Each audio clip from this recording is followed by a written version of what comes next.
Loches and friends! Nandito ko ngayon. I'm right here in front of the Philippine Embassy in Berlin. So I am going to register as an absentee votee so I can vote for next year's presidential election. So tara na, let's go! To register, reactivate or change your name on your voter's record, please visit the embassy from Monday to Friday except holidays between 1 to 3 p.m. and bring your passport and other documents or simply follow the steps. As I didn't know I have previous records when I was in Canada, I filled out my application form the wrong information. But if it happens to you, don't you worry because the officer will guide you throughout the whole process. Walang katao-tao dito. Ako lang. Ako lang yung magpaparegister. Samahan niyo naman ako. So, let's be a good citizen. For application of transfer, write down the known post or country where you were previously registered. In my case, in Vancouver, Canada. And since I'm also changing my name from single to married, I have to block the application to change name, underline marriage, and to write my single name for the present data and new name for the new collected data. And you should also state the reason for the activation. If you're a little bit confused, just follow my sample form on your screen.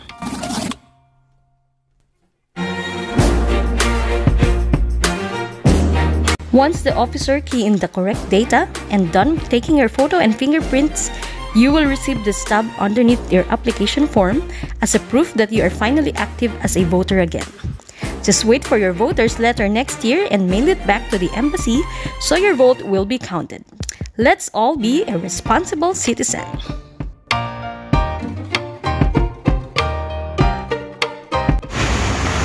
Super easy to register and to change your name. So it took me just like around 20 minutes or even less. And they're all very helpful. So I didn't have any problem at all. So as you've seen, most of my documents are written wrong. So it's fine. They're gonna help you how to fill it up properly. And they're very accommodating, and they actually told me that I can also tell other people to register for this coming election. And the good news is that you can register until September 30th. So come, magpa-register na kayo. So let's go.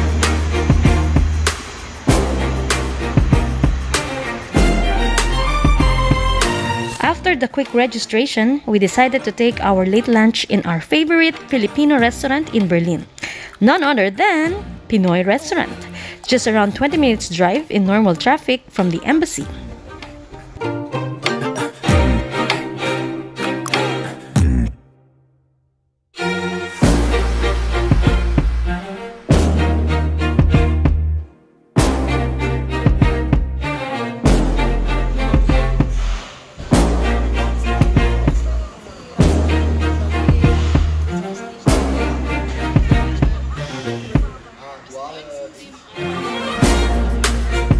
Napakayami ng isip ni Ate Rosalina.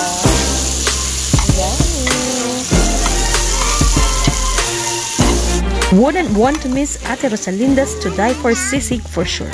Yeah, Bella's coming. Sarap. Finally, we're so full and ready to stroll around Berlin. And since we are with our toddler Miri, it would be best to walk around somewhere with nature. That's why we headed to the Grosstier Garten in the middle of the city. It's actually just near the embassy and the world-famous Brandenburg gate. We parked our car just along the road before the Tiergarten of Berlin. For detailed info, please check the description box.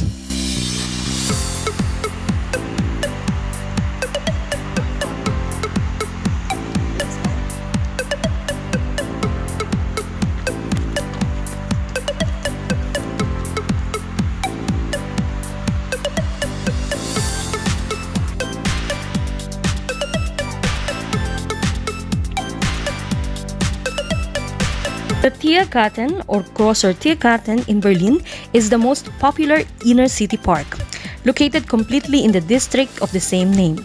The park is 210 hectares in size and it's among the largest urban gardens of Germany.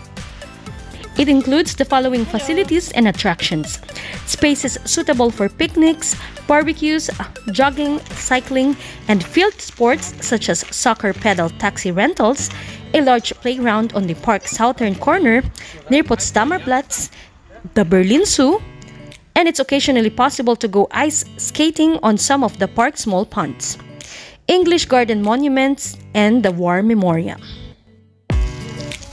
Ano yan? What kind of style is that? Opa Gangnam style? Huh? Kinderwagen?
Nagbabike din, oh.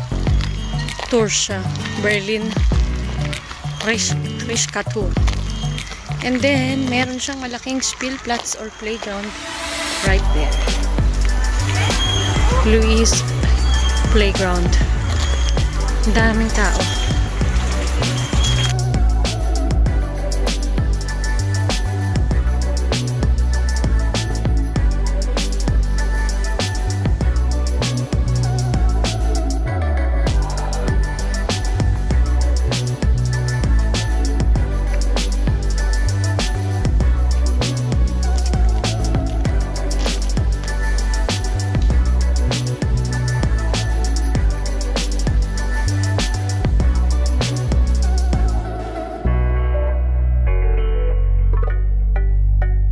At the end of the Tiergarten in North, you will find the world-famous Brandenburger Tor or Brandenburg Gate, an 18th century neoclassical monument in Berlin, built on the orders of Prussian King Friedrich William II after the temporary restoration of order during the Batavian Revolution. Definitely one of the best-known landmarks of Germany. It was built on the site of a former city gate that marked the start of the road from Berlin to the town of Brandenburg an der Havel. The gate is the monumental entry to the Unter den Linden, a boulevard of lindel trees which led directly to the royal city palace of the Prussian monarch. Hawakan na natin ang mga poste ng Brandenburger Tour. Totoong-totoo siya. Ayan siya. Let's check it out. Ayan yung taas ng Brandenburger Tour.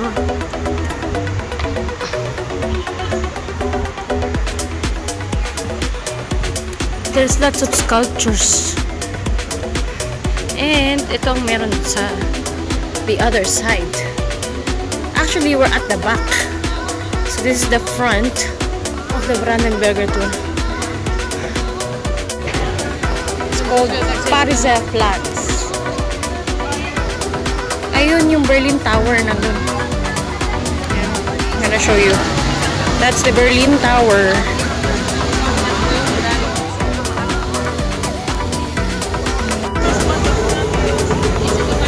May demo. Fight for equality daw. Then, ito na yung front view of the Brandenburger Tour. Yan. That's against the light.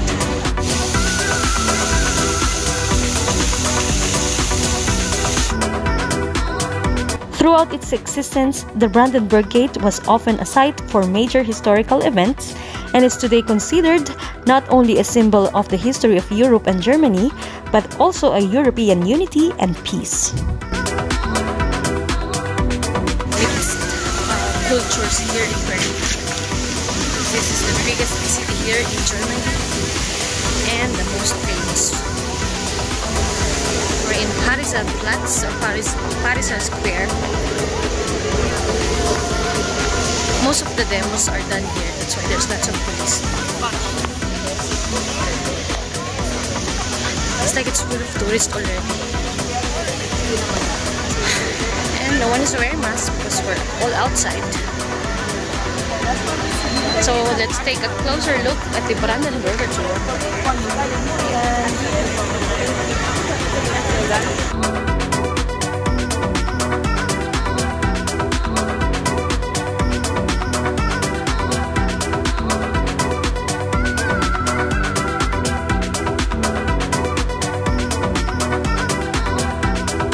As we are just on a short trip to Berlin, we didn't have time to visit the other famous sites of the city, and it's also not very accessible by walking, especially with a toddler.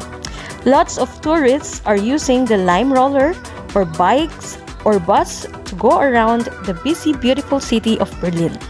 So let me show you these beautiful places through our window car.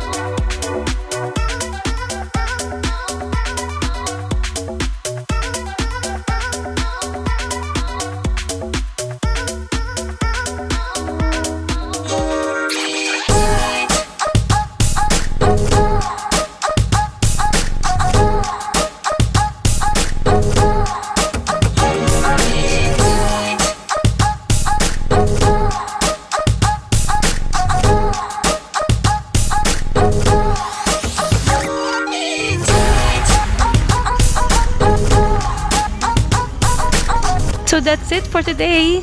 If you love videos like this and if you haven't subscribed to my channel, please hit the red button and the notification bell so you'll be updated. Thank you so much for watching and bis zum nächsten Mal. Tschüss!